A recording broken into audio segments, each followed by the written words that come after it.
7:23, and we move on to a conversation about the top 5 pay errors that could cost you dearly with SARS. And for this conversation, remuneration and tax specialist Tanya Tosen joins us. Thank you so much for giving us your time. Thank you, Timmy, for having me on the show this evening. Tanya, now with COVID-19 burdening the economy and SARS seeking to increase its revenue however it can, organizations have this misconception about how certain payroll elements should be taxed, and unknowingly so, they may be exposing themselves financially. Talk to us about them. Yes, that's 100% correct. You know, as you've heard, a lot of companies have retrenched staff, a lot of organizations are closing, so that tax base for SARS has become is starting to shrink and become increasingly smaller, which means organizations need to ensure that their compliance is really up to scratch. So the article I wrote actually identifies, I thought, we actually help a lot of organizations do payroll audits, and I thought it would add a lot of value to help companies and show them what are some of the key errors we find in payrolls. Absolutely, and one of them is applying this 80-20 rule for traveling. Not many companies are, traveling at the moment, but there are those who find themselves doing field work. So how do they account for this and find themselves not on the wrong side?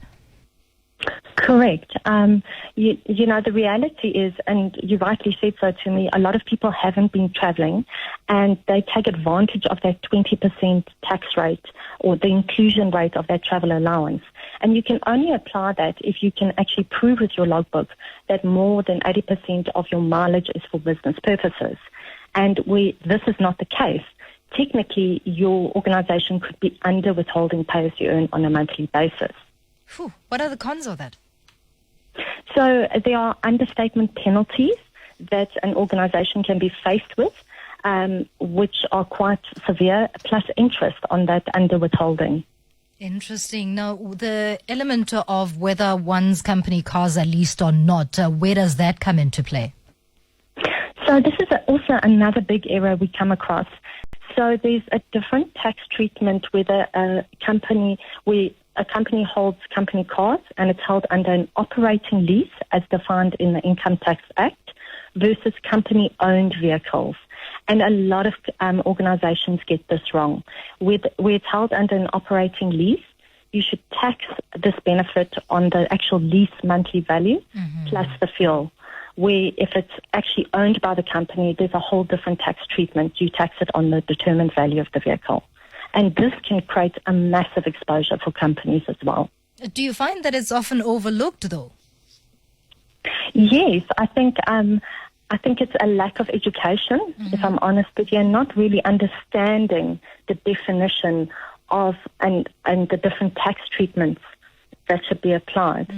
So I think there is a gap in your understanding and that education for some of these professionals. Yeah, definitely a conversation that we would need to ventilate even far more, because there are those who would find themselves on a disadvantaged side solely because they were unaware of that particular one. But let's move on to the issues around retirement and risk benefits being approved or unapproved. How do we tackle that one? Yes, so there was a big change from the 1st of March 2016, and I'm sure a lot of people have heard about the retirement reform. So what the government decided to do is to consolidate the tax treatment of all your retirement vehicles. And to make this a little bit easier, they identified that you would apply your tax treatment in layman's terms depending on whether the benefits are approved or unapproved. So in essence, just to summarize it and try to simplify it, even though they've overcomplicated it, what it means in essence is an approved benefit, whether it's approved or unapproved, they're both taxable benefits if the company contributes towards that. But if a benefit is approved, you do qualify for a corresponding tax deduction, subject to certain limitations. So it becomes very technical, and we find almost in 90% of the payrolls that they still haven't identified this and treated it correctly for tax purposes, and hence why unknowingly organizations could be exposing themselves. But now, is this one that you would have your auditors look into and make the amendment, or an instruction should be coming from the business owner? So in actual fact, your broker who actually sells those policies should be informing the employers whether these benefits are approved or not. And then again, it's your professionals who should be educated enough to understand the correct tax treatment on payroll as well. Auditors, sometimes the scope doesn't allow for detailed audit, but they should try, oversee and determine if this is being treated correctly as well. That's a very important one that you touch on, getting payroll right. And with the times of COVID-19, I foresee a problem where a company may have received relief funds. This is going to be a tricky balance. Yes, absolutely. As I said, organizations need to ensure their payroll is watertight. At the end of the day, SARS is more likely to come after a company because the return is with as an individual only potentially a couple of $1,000 back. So that's why I stress, especially to all my clients, it's so important to make sure your payroll is 100% compliant.